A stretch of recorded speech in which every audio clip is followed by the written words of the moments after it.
Ormas. Antara representasi rakyat dan tantangan demokrasi. Organisasi masyarakat, atau yang lebih akrab disebut ormas, adalah entitas yang lahir dari rahim partisipasi publik. Keberadaan ormas dijamin oleh undang-undang di Indonesia sebagai wujud kebebasan berserikat, berkumpul, dan mengeluarkan pendapat. Di atas kertas, ormas adalah salah satu pilar penting demokrasi, tempat warga negara berhimpun untuk memperjuangkan aspirasi, nilai, maupun kepentingan bersama. Namun dalam praktiknya, perjalanan ormas di Indonesia tidak selalu ideal. Ada yang mengabdi untuk kemanusiaan dan keadilan, tapi ada pula yang menyimpang dan justru menjadi ancaman bagi tatanan demokrasi itu sendiri.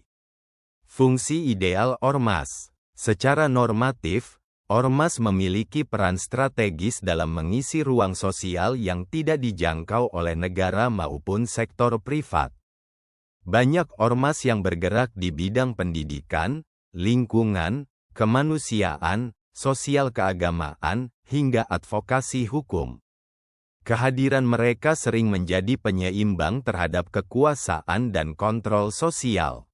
Beberapa ormas bahkan berkontribusi nyata dalam membentuk kebijakan publik yang lebih inklusif dan berpihak pada masyarakat marginal.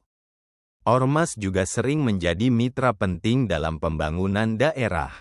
Mereka bisa menjembatani komunikasi antara pemerintah dan masyarakat akar rumput.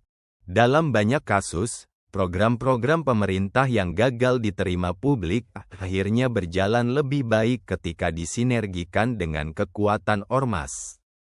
Problematika, dari radikalisme sampai kekerasan. Namun di sisi lain, tak sedikit ormas yang justru berubah menjadi kekuatan yang menebar ketakutan.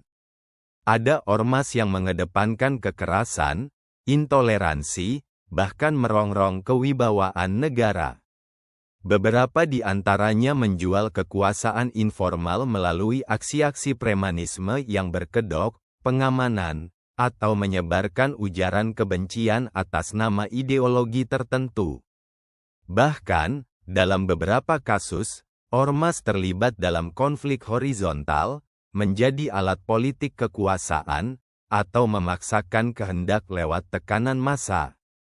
Kondisi ini membuat publik resah, dan negara pun terjebak antara melindungi kebebasan berserikat dan menjaga stabilitas sosial. Regulasi dan tantangan demokrasi. Pemerintah Indonesia telah menerbitkan Undang-Undang Nomor 17 Tahun 2013 tentang Organisasi Kemasyarakatan, yang kemudian direvisi melalui Perpu Nomor 2 Tahun 2017. Aturan ini memberikan ruang bagi negara untuk membubarkan ormas yang dianggap bertentangan dengan ideologi Pancasila atau mengancam keamanan nasional. Namun, kebijakan tersebut juga menuai kritik karena dinilai bisa disalahgunakan untuk membungkam ormas yang kritis terhadap pemerintah.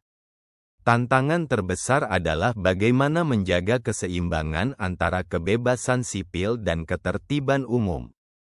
Negara tidak boleh represif terhadap suara rakyat, namun juga tidak bisa membiarkan kekerasan atas nama ormas merajalela tanpa kendali. Harapan untuk ormas masa depan.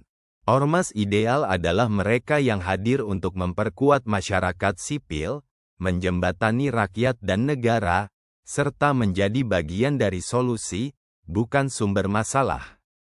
Kita membutuhkan lebih banyak ormas yang berdiri atas nilai-nilai demokrasi, kemanusiaan, dan keberagaman.